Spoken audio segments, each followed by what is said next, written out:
Gak. Assalamualaikum warahmatullahi wabarakatuh. Kami dari kelompok 3 ingin mempresentasikan tentang resistensi epistemologis terhadap Western centris dalam hubungan internasional. Hal ini juga berkaitan dengan perspektif Islam tentang dunia dan kekuasaan. Selanjutnya akan dilanjutkan oleh teman saya.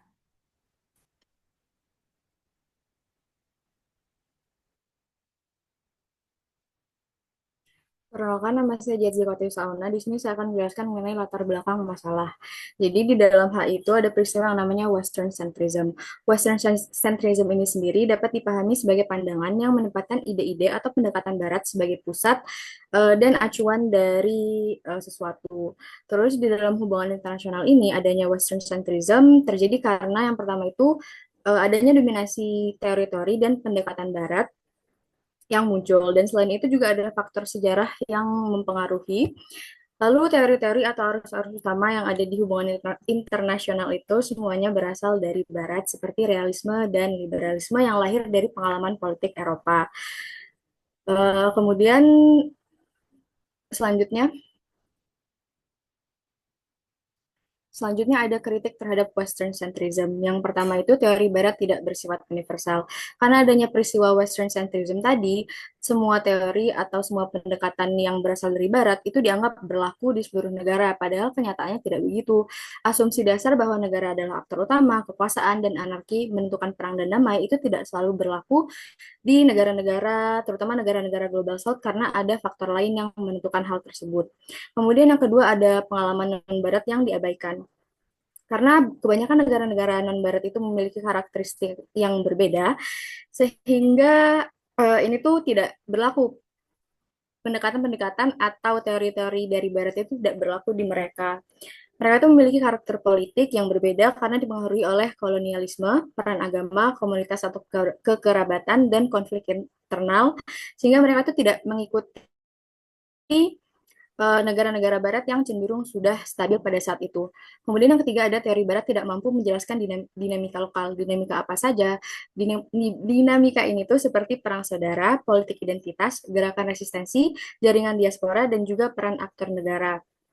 Terus yang keempat terjadi peristiwa epistemicide karena teori-teori atau pendekatan dari barat ini tadi dipaksakan sebagai standar global. Jadi pengetahuan yang berasal dari non-barat itu diremehkan atau diabaikan seperti itu. Selanjutnya akan dilanjutkan oleh rekan saya. Kemudian saya Anissa Aulia Mumtaza akan menjelaskan sedikit tentang teori alternatif dalam hubungan internasional. Teori postkolonialisme ini ada sebagai salah satu perspektif dalam dominasi Barat di hubungan internasional. Mereka itu memiliki asumsi bahwa kolonial itu masih mempengaruhi cara berpikir kita sampai saat ini. Kemudian postkolonialisme itu juga menganggap jika teori-teori HI seperti realis, liberal, sampai konstruktivisme itu berawal dari sejarah Eropa sampai Perjanjian Westphalia. Kemudian bagi postkolonialisme itu Western centris ini membuat spekulasi jika negara non-Barat itu hanya sebagai sampingan aja. Kemudian hal ini tentu saja memunculkan pemikiran kolonial dalam wajah baru atau yang disebut juga neokolonialisme. Teori HI pada arus pertama seperti realisme liberalisme tadi itu tidak ada kaitannya dengan hal modern bagi eh, bagi postkolonialisme sendiri. Kemudian Western centris ini kan menganggap negara non Barat itu sebagai korban, hanya sebagai korban dari negara-negara Barat. Kemudian tapi postkolonialisme ini tuh tetap menganggap kalau negara-negara non-Barat itu bisa berperan penting, salah satunya adalah Global South. Terima kasih.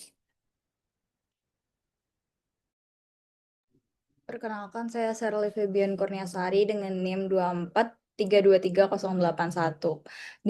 Di bagian ini kita bakalan bahas kenapa perspektif Islam tuh penting untuk hubungan internasional. Soalnya selama ini tuh hubungan internasional tuh banyak banget ke bawah cara pandang Barat.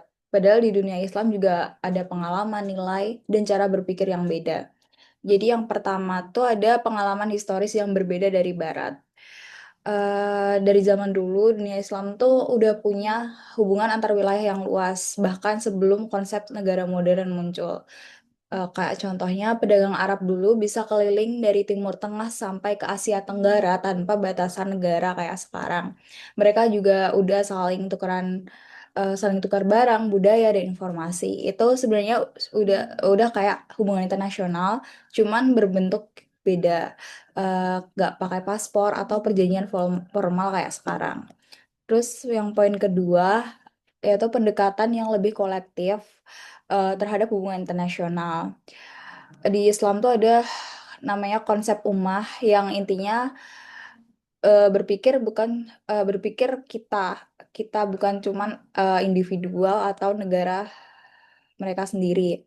Jadi kayak contoh gampangnya tuh waktu krisis Rohingya, negara-negara mayoritas Muslim tuh cepat banget kasih bantuan, bukan karena mau untung atau mau dapat power, tapi karena mereka tuh ngerasa keterhubungan sesama Muslim. Terus poin ketiga, penekanan pada nilai etis. Jadi di poin itu dibanding teori Barat yang fokusnya kekuatan, keamanan, dan kepentingan, perspektif Islam tuh banyak masukin nilai moral, kayak keadilan, amanah, dan tanggung jawab. Selanjutnya,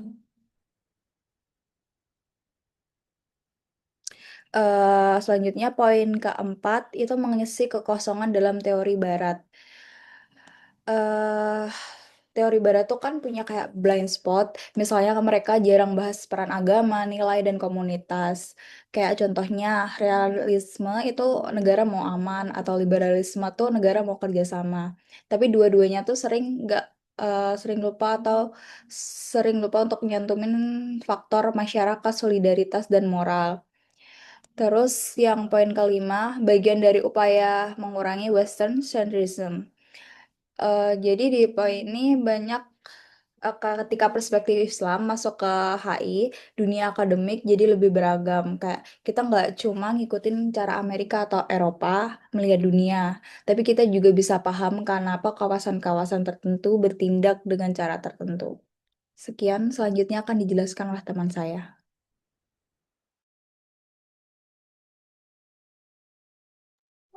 Perkenalkan, nama saya Askia Zara Aziza dengan NIM 24323055.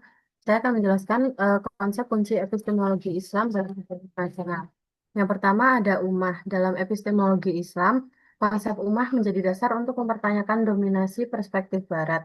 Jika Barat mengutamakan negara sebagai identitas utama, Islam menawarkan ummah sebagai identitas global yang tidak terpusat pada negara.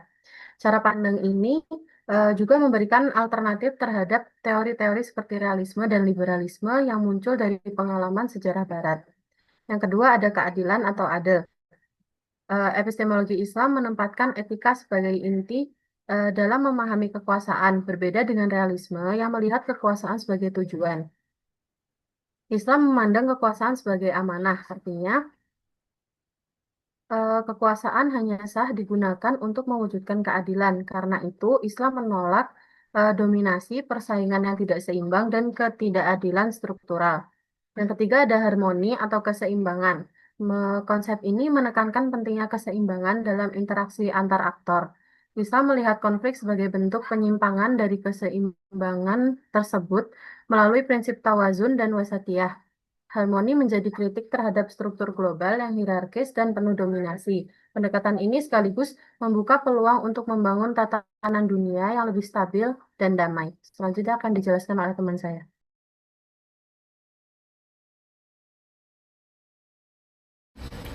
Baik, selanjutnya cara Islam melihat kekuasaan yang akan dijelaskan oleh saya, Jegli Lestari. Di sini Islam sendiri tidak hanya sebagai agama saja, melainkan sebagai sistem politik, etika, kekuasaan, dan worldview. Nah, selanjutnya Islam di sini menjelaskan secara detail bagaimana cara memandang dunia dengan landasan Al-Quran dan hadis. Islam memandang kekuasaan itu sebagai amanah yang berfungsi untuk menegakkan amar ma'ruf nahi mungkar. Apa itu amar ma'ruf nahi mungkar? Amar ma'ruf nahi mungkar sendiri itu yang diartikan sebagai arahan untuk menjalankan sesuatu yang benar dan menghindari sesuatu yang buruk. Nah, sehingga kekuasaan di sini bukan hanya untuk kepentingan kelompok atau golongan aja, melainkan untuk kepentingan umat yang kemudian kekuasaan itu akan dimintai pertanggungjawabannya oleh Allah Subhanahu wa taala. Nah, sehingga di sini Islam sendiri memandang bahwasannya baik buruknya sebuah kekuasaan itu tidak ditentukan oleh pemimpinnya, tidak ditentukan oleh kedudukan atau kekuasaannya, namun ditentukan oleh moral pemimpinnya, atau artinya ditentukan oleh nilai individu itu sendiri. Sehingga di sini pemimpin itu wajib berpegang dan memahami secara dalam oleh nilai-nilai Al-Qur'an dan hadis.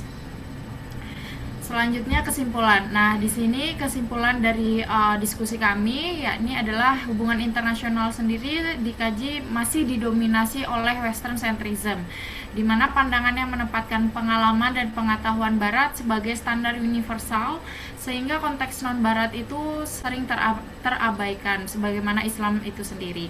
Nah, sebagai bentuk resistensi, postkolonialisme itu menunjukkan bahwasannya warisan kolonial tetap membentuk cara kita memahami dunia dan menolak anggapan bahwa negara non-Barat itu hanya penerima dampak dari sistem internasional. Nah, perspektif Islam kemudian menawarkan alternatif yang lebih baik, lebih etis dan kolektif melalui konsep ummah, keadilan, harmoni yang menempatkan kekuasaan sebagai amanah moral, bukan sebagai alat dominasi. Nah, dengan memasukkan cara pandang Islam tersebut dan perspektif-perspektif non-Barat lainnya, studi HI akan menjadi lebih inklusif dan mengarah ke arah yang lebih baik, mencerminkan kenyataan bahwasannya hubungan internasional dibentuk atas keberagaman pengalaman, bukan hanya atas narasi sejarah Barat. Mungkin cukup sekian pemaparan materi dari diskusi kelompok kami. Apabila ada pertanyaan, boleh teman-teman nanti sampaikan di kolom komentar yang ada di Google Classroom, atau nanti akan dijawab atau mau menyampaikan di pertemuan kelas selanjutnya. Kurang lebihnya mohon maaf. Wassalamualaikum warahmatullahi wabarakatuh.